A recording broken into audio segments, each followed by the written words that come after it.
तो जनाब हफ्ते में एक दफ़ा ना मैं जब केटल वाली चाय बनाती हूँ वरना कॉफ़ी पी रही होती हूँ 24/7। उस दिन मैं पाकिस्तान से स्पेशली अप्रैल में एवरीडे लेके आई थी।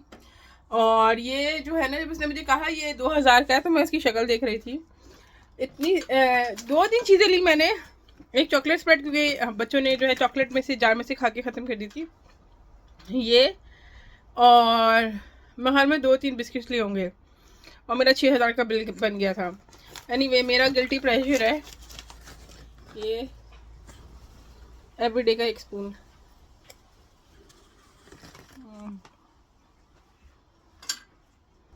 इसको खा के ना मुझे अपना टीनेज याद आ जाता है, जब एवरीडे नया नया आया था और मेरे पापा लेकर आए।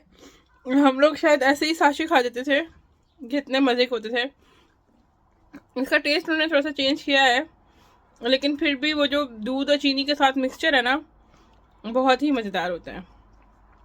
अस्सलाम वालेकुम जी। तो एक और बात मेरे जहन में आई कि जो लोग अकेले रहते हैं ना, उनके साथ एक और मज़ेदार बात होती है। अब मेरे फ़ोन में ना 3 कॉलें आती हैं, 4, ठीक है, रोज़ाना की। रोज़ाना पापा करते हैं, मैं अम्मी को करती हूँ या अम्मी मुझे करती हैं, और मैं नूर को करती हूँ, या अगर हॉस्पिटल का या डॉक्टर का काम हो तो वो कॉल आ जाती है, ठीक है।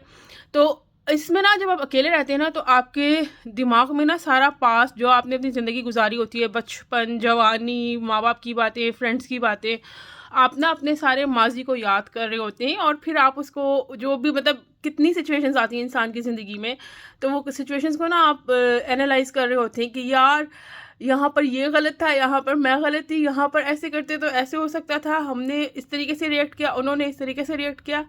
तो ये एक जो है ना फैक्ट है कि जब आप अकेले होते हैं, लोगों को तो बुढ़ापे में माजी याद आता है ना, मुझे अभी भी याद आ जाता है। तो मैंने सोचा ये बात शेयर की जाए कि इंसान जब अकेला रहता है तो उसको सारे अपने जो बातें होती हैं इर्द गिर्द की या पीछे की, वो सब याद आ जा रही होती हैं। अल्लाह हाफिज़। अच्छा, माजी की बात से एक और मज़ेदार बात याद आई कि आजकल के बच्चे अपनी गलती नहीं मानते।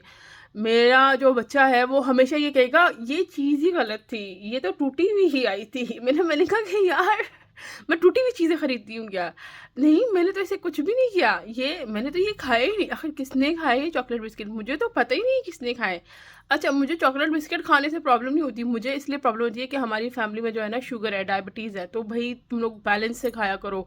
इस वजह से सिर्फ मैंने ना चॉकलेट बिस्किट लाना कम कर दिया, अदरवाइज़ मैं इनके लिए। और दूसरी बात मैं ये इसलिए लेके आती हूँ कि ये बाहर जाके जो ना भूखे नंगेपन का मुजाहरा ना करें कि इन्होंने कभी ज़िंदगी में कुछ नहीं खाया। लेकिन मुझे लगता है शायद बच्चों की एक एज होती है 15 18 साल तक, जब तक वो ऐसे ही करते हैं। लेकिन कुछ बच्चे होते हैं, एक कोई बच्चा आया हमारे घर पड़ोस से, मैंने उसको 50 चीज़ें पूछी कि तुम ये खाओगे, तुम खाओगे, उसने ऐसे कहा नहीं मैं तो कुछ भी नहीं खाऊंगा, हालांकि वो स्कूल से आया था।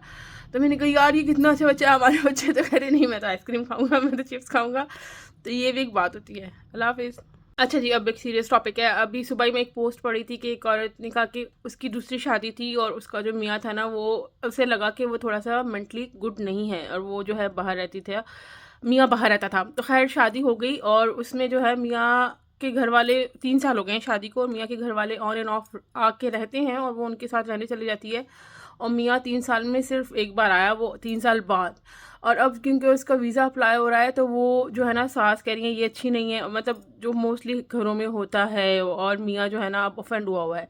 तो मुझे बड़ा अफसोस हुआ पढ़ के कि आपको पता है कि आपका बेटा जो है ना वो मेंटली डिसेबल है, और आपने उसकी शादी की है, वो लड़की भी रह रही है, अब वो आना चाह रही है, लेकिन आप उसके सामने हड़ीचे पड़ रहे हैं अब।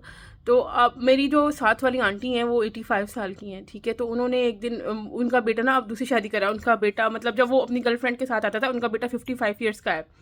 तो जब वो अपनी गर्लफ्रेंड के साथ आता था, मुझे लगता था ये इसकी बेटी है। इतनी वो छोटी है, मतलब वो 28 25 26 साल की थी तब। तो मतलब अब 10 साल हो गए, तो 28 32 साल की होगी।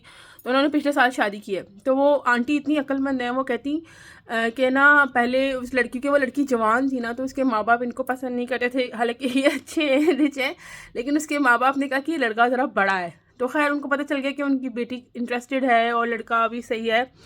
तो शर्ली मेरी साथ वाली आंटी का नाम है, तो उन्होंने कहा कि सिद्रा मुझे सिर्फ इस बात की खुशी है कि जब मैं मर जाऊंगी तो उसके पास एक अच्छी लड़की है, तो मुझे कब्र में भी ये खुशी होगी कि मेरे बेटे के पास जो है ना वो एक अच्छी जो है ना लड़की है उसके साथ, और वो उसका ख्याल रखेगी। तो पाकिस्तानी माँ ये नहीं सोचती, मतलब उन माँ बाप को ये सोचना चाहिए कि भाई हम मर जाएंगे एक दिन, तो हमारे बेटे के साथ वो एक अच्छी लड़की है जो उसका ख्याल रखेगी या उसका ख्याल रख रही है, तो प्लीज़ आप लोग जो हैं, मुझे पता है कि सारे मतलब मेरे इन लॉज भी बहुत अच्छे हैं और मुझे पता है सारे इन लॉज बुरे नहीं होते, लेकिन जो होते हैं तो प्लीज़ ज़रा ये सोचें कि अगर कोई एक अच्छी लड़की आपके बेटे के साथ है तो वो उसका ख्याल भी तो रखेगी ना। आजकल देखें कि कैसी कैसी लड़कियां और लड़के मार्केट में आ रहे हैं, रोज़ हम पढ़ रहे होते हैं कि जी उसने अपनी अफेयर चला के मियाँ को कत्ल कर दिया, उसने ये कर दिया, उसने वो कर दिया।